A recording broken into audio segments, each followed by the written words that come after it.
Hello friends, data structure के concepts को programming में इंप्लीमेंट करने की सीरीज में हम लोग देख रहे हैं क्यू का प्रोग्राम, जिसको हम डायनेमिक एरेज की मदद से सी लैंग्वेज में बना रहे हैं। इस पूरे प्रोग्राम को मैंने 11 पार्ट्स में बनाया हुआ है, जिसका ये 6th पार्ट है। इसके पहले 5 पार्ट्स आ चुके हैं और मैं उम्मीद करता हूं कि आपने उनको जरूर देखा होगा, क्योंकि ये उसी के कंटिन्यूएशन है। आज जो हमको बनाना है वो है डबल क्यू नाम का फंक्शन। तो बेसिकली हम लोगों ने क्या देख लिया था कि एक डेटा स्ट्रक्चर क्या होना चाहिए और सेट ऑफ ऑपरेशंस क्या होने चाहिए क्यू में। तो क्यू एडीटी में हम जो स्ट्रक्चर बना रहे थे उसमें 4 वेरिएबल्स थे, कैपेसिटी, फ्रंट, रेयर और एआरआर पॉइंटर।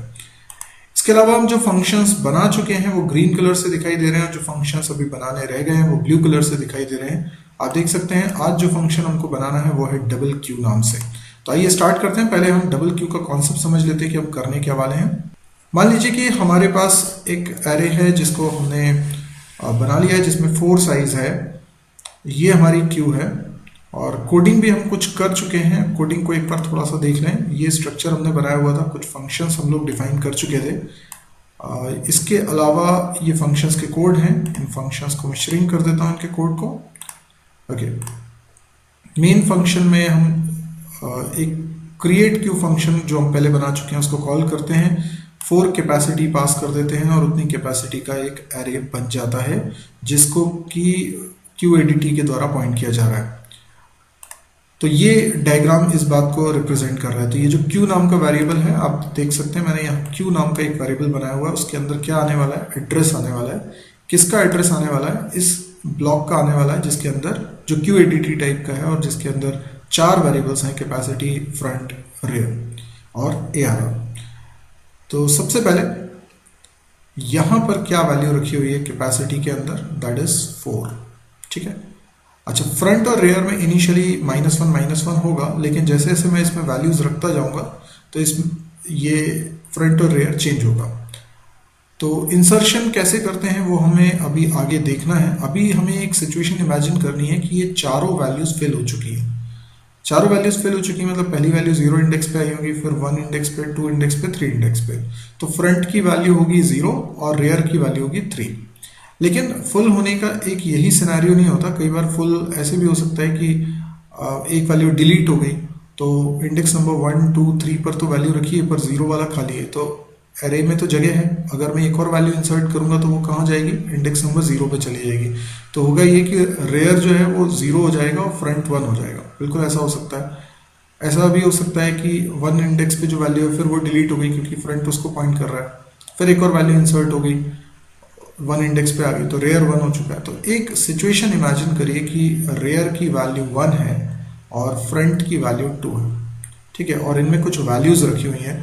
मैं कुछ एग्जाम्पल के लिए वैल्यूज यहाँ पर ले लेता हूँ, जैसे कि मैंने ले लिया 10, यहाँ ले लेता हूँ 14, यहाँ ले लेता हूँ 7, ठीक है, और यहाँ ले लेता हूँ 8। ठीक, तो इस तरीके से वैल्यूज रखी हुई हैं। पर ध्यान रहे कि फ्रंट बात कर रहा है इंडेक्स नंबर 2 की और रेयर बात कर रहा है इंडेक्स नंबर 1 की। अब ऐसी सिचुएशन में जब मैं इंसर्शन करने की कोशिश करता हूँ, तो क्योंकि ये फुल है, इंसर्शन पॉसिबल नहीं है, तो हमें एरे के साइज को ग्रो कराना है। क्योंकि हम डायनेमिक एरे से इंप्लीमेंट कर रहे हैं तो एरे का साइज ग्रो हो जाएगा। अब एरे का साइज ग्रो होने के लिए हम क्या करेंगे? हम एक फंक्शन को कॉल करेंगे जिसका नाम है डबल क्यू। देखिए, डबल क्यू फंक्शन तब भी कॉल होगा जब फ्रंट में इंडेक्स 0 होगा और रेयर में इंडेक्स 3 होगा, तो भी तो फुल होगा। या जैसी अभी सिचुएशन डायग्राम में दिख रही है वैसी सिचुएशन। अल्टीमेटली एरे अगर फुल हो चुका है और मैं एक और इंसर्शन कर रहा हूं तो डबल क्यू को कॉल कर रहे हैं। तो डबल क्यू की कोडिंग करते वक्त आप ये इमेजिन कर लीजिए कि ये एरे फुल है, तभी इसको कॉल किया जा रहा है। ठीक है, तो अब मैं लॉजिक क्या बनाने वाला हूं? तो सबसे पहले तो मैं कुछ थोड़ी सी कोडिंग कर देता हूं। एक फंक्शन बनाने जा रहा हूं और फंक्शन का रिटर्न टाइप क्या रख लिया जाए? तो कुछ भी रिटर्न अगर नहीं कर रहा है तो इसको रिटर्न टाइप दे दीजिए वॉइड। फंक्शन का नाम डबल क्यू, क्यू के साइज को डबल कर देगा। और किस क्यू के साइज को डबल कर देगा, इसलिए मुझे पास करना पड़ेगा क्यू एडीटी टाइप का एड्रेस, है ना। तो ये क्यू नाम का वेरिएबल बन गया। ओके, ये फंक्शन हमको आज बनाना है। ये इस फंक्शन की मैं कोडिंग करने वाला हूँ। तो यहाँ पर मैं सबसे पहले क्या करने वाला हूँ, मुझे यहाँ पर एक नया एरे बनाना पड़ेगा जिसके अंदर इससे डबल साइज की जगह हो। यानी अगर इसमें 4 हैं तो इंटू 2 हो जाए, यानी 8 हो जाए। यानी ये सब कुछ डिपेंड कर रहा है कि अभी कैपेसिटी क्या है। अभी कैपेसिटी की वैल्यू 4 है तो मुझे 4 का डबल करना है और एक नया एरे क्रिएट कर देना है। इनिशियली उस एरे को मैं एक टेम्प नाम का पॉइंटर बना लूँगा, उसके अंदर उसको पॉइंट करवा लूँगा। तो जैसे ये एक मैंने सपोज के लिए इसको कुछ अलग कलर से मैं ले लेता हूँ, ब्लू कलर से ले लेता हूँ। ओके, तो मैंने एक पॉइंटर बना लिया और इसका नाम मैंने रख लिया लेट्स से टेम्प। ओके, अब मैं मैलॉक फंक्शन की मदद से एक एरे बनाने वाला हूँ। तो हम लोग यहाँ पर एक एरे बना लेंगे जिसका साइज होगा इससे जस्ट डबल, यानी 8। तो ये इसके इंडेक्सेस हो जाएंगे 0 1 2 3 4 5 6 7। ठीक है, तो पहले मैं इतना करके बताता हूँ और इसका एड्रेस टेम्प में रहेगा। ठीक, तो पहले तो मैं टेम्प नाम का एक पॉइंटर बनाऊँ और ये इंट टाइप का ही पॉइंटर होगा। तो इसके अंदर मैं बनाता हूँ इंट स्टार टेम्प। ठीक है, तो एक मैंने पॉइंटर वेरिएबल यहाँ पर बना लिया। अब क्या करना है, मुझे टेम्प के अंदर रखना है एड्रेस किसका, जो मैलॉक फंक्शन करेगा रिटर्न। मैलॉक फंक्शन में क्या साइज का एरे बनाना है अपने को, तो जितनी कैपेसिटी है क्यू एरो कैपेसिटी जितनी भी थी उसमें 2 का मल्टीप्लाई कर दीजिए। ठीक है, अच्छा क्यों ना मैं कैपेसिटी की वैल्यू को चेंज ही कर दूँ। यस, ऐसा भी तो कर सकता हूँ। क्यू के कैपेसिटी की वैल्यू तो अल्टीमेटली मुझे चेंज करनी है ना, क्योंकि जब डबल हो जाएगा एरे का साइज तो कैपेसिटी 4 थोड़ी ना रहेगी, 8 हो जाएगी। तो मैं क्या करूँगा, इसमें 2 का मल्टीप्लाई कर दूंगा। तो Q arrow capacity multiply by 2। ठीक है, ऐसा कर दिया तो कैपेसिटी की वैल्यू चेंज होगी, तो अंदर मुझे मल्टीप्लाई करने की जरूरत नहीं पड़ेगी। तो अब जो कैपेसिटी है वो 8 है। अब इसमें जो मैं मल्टीप्लाई करूंगा वो होगा साइज ऑफ इंट। जो भी इंट ब्लॉक का साइज होता है वो इसमें मल्टीप्लाई कर दूंगा। Got it, fine. अब हमारा एरे बनके तैयार हो चुका है और उसका एड्रेस टेम्प में आ चुका है। यहाँ पे टाइप कास्टिंग भी करा देता हूँ। ओके, तो ये हमारा हो चुका है। तो जैसा कि डायग्राम में दिख रहा है ये सिचुएशन बन चुकी है। लेकिन अब मैं क्या करना चाहता हूँ, ये जो ARR है ना, ये जिस एरे को पॉइंट कर रहा है जो फुल हो चुका है, उसका डेटा इस नए एरे में कॉपी करने वाला हूँ। लेकिन जो फ्रंट वाली वैल्यू थी ना, उसको मुझे कहाँ पहुँचाना है, इस 0 इंडेक्स पे पहुँचाना है। देखिए, इस बात को समझने की कोशिश करिएगा। ये मैं जो फ्रंट है ना वो 2 कंटेन कर रहा है, यानी 10 को मैं चाहता हूँ कहाँ पहुँचा दूँ, 0 इंडेक्स पे। 14 को कहाँ पहुँचा दूँ, 1 इंडेक्स पे। फिर 7 को कहाँ पहुँचा दूँ, 2 इंडेक्स पे। और 8 को कहाँ पहुँचा दूँ, 3 इंडेक्स पे। ऐसा क्यों कर रहा हूँ मैं, क्योंकि यहाँ पर फिर ये रोटेशन वाली दिक्कत नहीं रहेगी। यहाँ पे फ्रंट 0 इंडेक्स को ही पॉइंट कर रहा होगा, रेयर 3 इंडेक्स को पॉइंट कर रहा होगा। तो मुझे इसको मैनेज करना आसान हो जाएगा। तो मैं एज इट इज कॉपी करने की बजाय इस सीक्वेंस में कॉपी। तो अब मुझे फ्रंट से रेयर तक एक एक वैल्यू को इधर कॉपी करवाना है। इसके लिए मुझे कोड लिखना पड़ेगा। तो क्यों ना यहाँ पर कुछ वेरिएबल्स और बना लिए जाएं, जैसे कि एक वेरिएबल बना लिया जाए i। ठीक है, एक वेरिएबल बना लेता हूँ जो टेम्प के लिए इंडेक्स का काम करे, j। ठीक है, अब मैं क्या करता हूँ, जो टेम्प पॉइंटर है ना, इसके इंडेक्स नंबर j में असाइन करवाऊंगा वैल्यू को। अब j की वैल्यू क्या होनी चाहिए, इनिशियली j की वैल्यू होनी चाहिए 0। तो मैं एक लूप लगा रहा हूँ, j की वैल्यू 0 से इनिशियलाइज कर रहा हूँ। ठीक है, और इसी समय में i की वैल्यू फ्रंट से इनिशियलाइज करवा देता हूँ, फ्रंट। ओके, 2 इनिशियलाइजेशन मैंने इसमें करवा दिए। यानी यहाँ पर आप ऐसा समझिए कि एक i नाम का वेरिएबल और है और एक j नाम का वेरिएबल और है।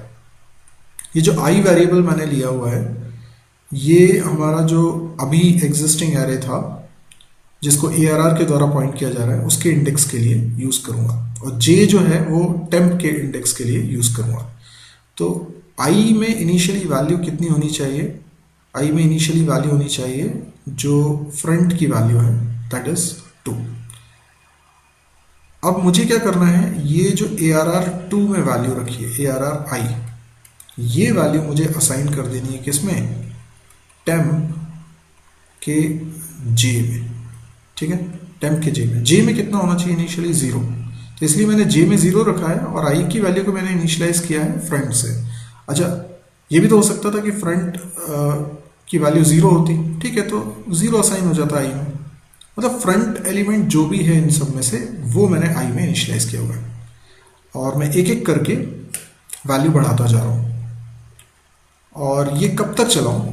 जब तक I की value less than equal to Q arrow rear ना हो जाए। अच्छा, और I प्लस प्लस भी करूंगा और J प्लस प्लस भी करूंगा, ठीक है, ओके। ये मैं फॉर की बॉडी बना रहा हूं। फॉर की बॉडी में मैंने एक स्टेटमेंट लिखा हुआ है टेम्प J, और इसमें ARR I की वैल्यू असाइन कर रहा हूं। देखिए अभी इसमें एक छोटी सी प्रॉब्लम है। पहले तो इसका मतलब समझते हैं। Q रेयर से छोटा या बराबर होगा I। I की वैल्यू शुरुआत में 2 है, Q रेयर कितना है? 1। तो I की वैल्यू बढ़ के होगी 2 से 3, ठीक है। तो 3 इंडेक्स पे जो रखा है वो भी कॉपी हो जाएगा। फिर 3 से 4 नहीं होनी चाहिए पर वैल्यू, है ना, 3 से 4 नहीं होनी चाहिए। तो इसका मतलब ये जो इंक्रीमेंट हो रहा है ना I में, ये इंक्रीमेंट यहां नहीं लिखता बल्कि अंदर लिखता हूं, ठीक है ना। अंदर क्या लिखता हूं? यदि Q एरो कैपेसिटी बाई 2, यानी जो अभी कैपेसिटी की लेंथ बढ़ गई है ना, कैपेसिटी की वैल्यू 8 हो गई है, पर अगर पुरानी वाली देखें तो क्या है, बाई 2 करने पे आ जाएगी 4। उसमें अगर मैं -1 कर दूं तो इंडेक्स आ जाएगा लास्ट वाला, है ना। तो उस एरे की कैपेसिटी के हिसाब से, पुराने एरे की कैपेसिटी के हिसाब से जो लास्ट इंडेक्स होना चाहिए था वो, अगर I की वैल्यू है, मतलब I की वैल्यू बढ़ते बढ़ते कितनी हो गई है, लास्ट इंडेक्स के बराबर पहुंच गई है, तो फिर सिंपली I में इंक्रीमेंट ना करो बल्कि I के अंदर 0 असाइन कर दो। ये हम करना चाह रहे हैं, ठीक है। लेकिन साथ में ये भी देख लीजिए, एंड जो रेयर है वो इक्वल्स टू लास्ट इंडेक्स नहीं होना चाहिए। मतलब रेयर की वैल्यू अगर लास्ट इंडेक्स है तो हम I को वापस से 0 नहीं करेंगे, I को इंक्रीमेंट होने देंगे, ठीक है ना। तो इसको मुझे कंपेयर कराना है किससे? इज नॉट इक्वल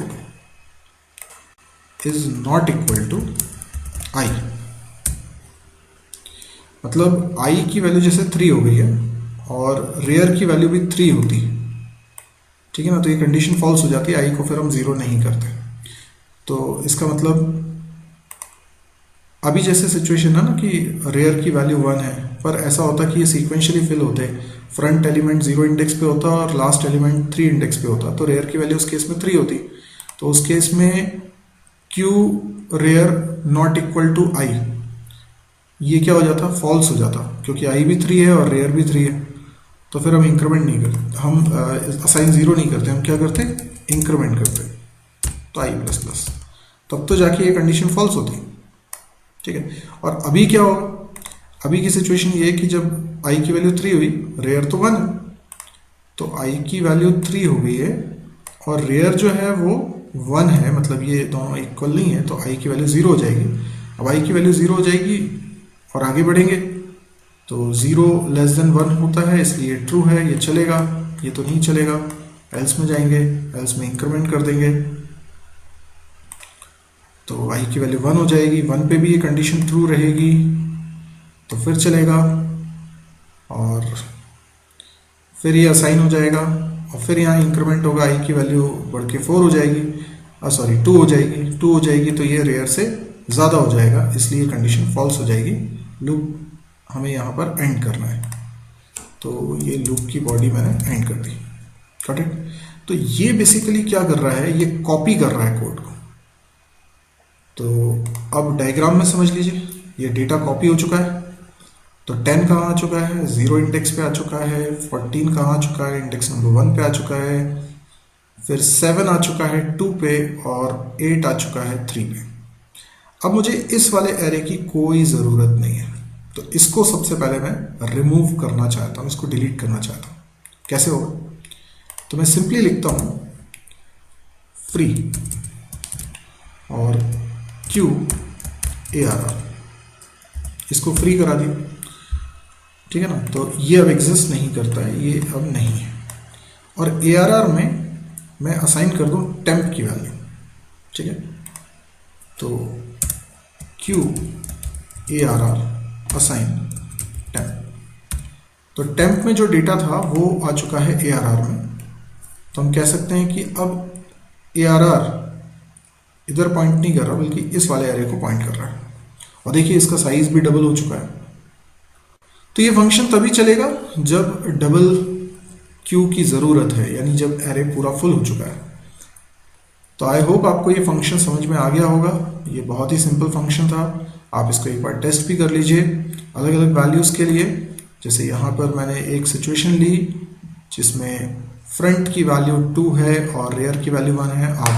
आप कुछ और वैल्यू भी लेके देख सकते हैं, जैसे फ्रंट की वैल्यू 0 है और रेयर की वैल्यू 3 है, तब क्या होता है इसको भी चेक कर लीजिए, क्योंकि उस केस में भी ये लूप चलेगा। आई और जे की वैल्यू एक जैसी तरीके से चलेंगी, 0 से 3 तक चलेगी और 4 होने पर ये फॉल्स हो जाएगी। तो बिल्कुल परफेक्ट बना हुआ है। तो एक और फंक्शन हमने आज बना लिया है, आप इस कोड को अच्छे से नोट कर सकते हैं। तो आज हमने एक फंक्शन बनाया है क्यू और डबल क्यू। अब यदि ये वीडियो आपको पसंद आया तो आप इसे लाइक कर सकते हैं। यदि इस तरह के और वीडियोस देखने में आप इंटरेस्टेड हैं तो इस चैनल को जरूर सब्सक्राइब करिए, ताकि जब भी कोई नया वीडियो मैं पब्लिश करूं तो उसका नोटिफिकेशन आपके पास जरूर आ जाए। इसके अलावा मेरी वेबसाइट है www.mysurgery.com, इसको विजिट करना ना भूलें। तो कई सारे वीडियोस ऐसे हो सकते हैं जो आपने अभी तक नहीं देखे हों, तो इस साइट पे आप आएंगे तो आपको सारे वीडियोस के लिंक मिल जाएंगे। इसके अलावा आपको इस वेबसाइट पे अलग अलग कोर्सेज मिलते हैं और उनके वीडियो लेक्चर्स मिलते हैं बहुत ही ऑर्गेनाइज मैनर में। तो आपको देखना समझना बहुत आसान हो जाता है, कौन कौन सा वीडियो है ढूंढना आसान हो जाता है। इसके अलावा इसमें डेली एक नया वीडियो पब्लिश होता है। सारे वीडियोस फ्री हैं, हिंदी में हैं। प्रोजेक्ट्स भी यहाँ पर मिलते हैं। यहाँ पे और भी बहुत सारा यूजफुल कंटेंट मिलता है। कैंपस प्रिपरेशन से रिलेटेड कंटेंट है और कई सारी नई चीज़ें आपको पता चलेंगी। एक बार आप इसको आइए एक्सप्लोर करिए। इसके अलावा आप इसको शेयर ज़रूर करिएगा, क्योंकि इस तरह की वेबसाइट अगर आपको लगता है कि लोगों के बहुत काम की है तो ये उन तक पहुंचनी चाहिए। तो बहुत लोगों को इसके बारे में अभी नहीं मालूम होगा, तो आपके शेयर करने से उन लोगों को पता चलेगा। तो आप अपने फेसबुक वॉल पे या व्हाट्सएप ग्रुप पे या किसी भी तरीके से इसको शेयर करें, इस वेबसाइट के बारे में लोगों को बताएं। Thank you.